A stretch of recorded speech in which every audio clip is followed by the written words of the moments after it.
通知廚房。Hello， 大家好，我係通少，歡迎嚟到通知廚房。今日會用可樂加茄汁，做出一個酸甜野味，小朋友都食到舐舐嚟嘅茄汁骨。同上次做沙拉骨一樣，我都係建議大家用金沙骨或者腩排去做。喺香港嘅朋友就叫啲肉檔阿哥幫你切開一條條啦。冇人幫你切嘅話，就成條買返嚟，然後學我咁樣原骨將佢切開一條條。如果怕啲排骨有異味嘅話，就不妨將啲排骨浸喺啲鹽水入邊30分鐘，再拎去洗乾淨。洗乾淨啲排骨之後，就將啲排骨完全抹乾。將啲排骨放喺一個碗入邊，然後加入指定份量嘅調味料落去，將啲排骨醃製佢大概30分鐘先。排骨醃好咗之後，就可以拎去煎㗎喇。先加大概2茶匙嘅油落個鑊入邊，再開中大火將個鑊同埋啲油燒熱。煎啲排骨之前，記得要加啲粟粉或者麵粉同啲排骨撈勻。如果你嘅煎 pan 或者鑊係不鏽鋼嘅話，千祈唔好落粟粉喎，否則一定會黐底㗎。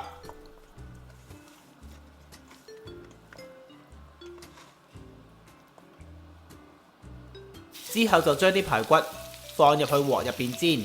我哋要將有肉嗰一邊先煎到佢金黃，當然視乎你嘅爐頭火力啦。大概都要煎佢2-3分鐘嘅時間㗎。排骨煎到一面金黃之後呢，就可以反一反啲排骨。最好呢，將排骨嘅兩面呢都煎一煎到佢金黃。而排骨嘅底部呢，基本上係得條骨冇肉嘅，而且佢曲起比較難煎到佢金黃，所以略略煎一煎佢就 OK 㗎啦。然後就要出動秘密武器。神奇可樂。喺可樂入邊大量嘅糖分同埋佢嘅梳打，會令到啲排骨好快就會變腍噶啦。平時可能要燜1個鐘頭，而家就只需要燜佢20到30分鐘就煮好噶啦。咁話到明煮茄汁骨，就當然要加翻指定份量嘅茄汁落去，俾翻個味道佢啦。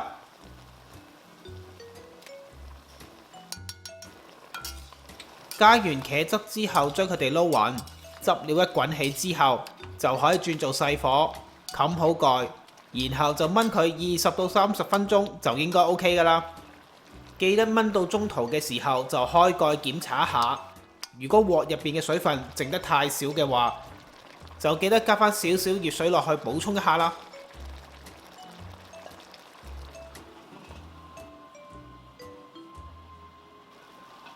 排骨燜好咗之後，就可以攞支叉試下吉入啲肉入邊。如果好容易吉得開，即係代表佢夠腍，咁我哋就燜好啦。如果唔滿意嘅話，就繼續用細火冚好蓋，繼續燜多10到15分鐘。最後呢，我哋都要加多少少調味料落去，增強翻個味道。然後就試一試味。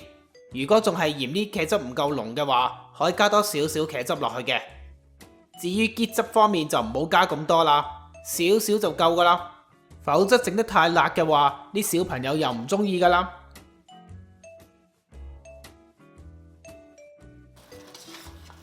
冇問題嘅話，我哋就開翻大火，將啲汁料收乾，收乾到好似畫面呢個咁嘅程度就 OK 噶啦。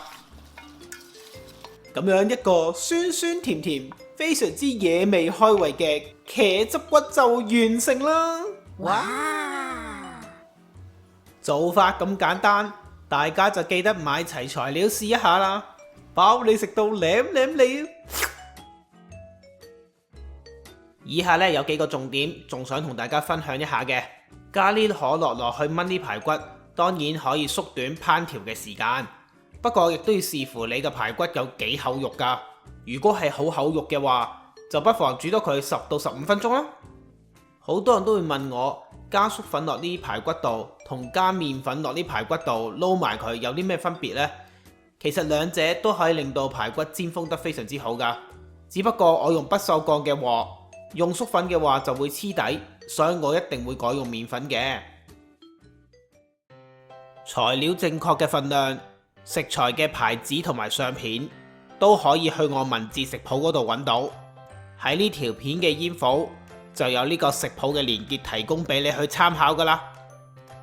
通知廚房嘅專屬網頁仲有更多免費嘅影片同食譜分享，大家千祈唔好錯過啦！中意呢條片嘅話，記得要俾 like 同埋 share 出去，仲要記得訂閱同埋撳埋隔離個鐘仔，咁我新片一出先可以通知到你㗎。多謝大家收睇，下次再見，拜拜。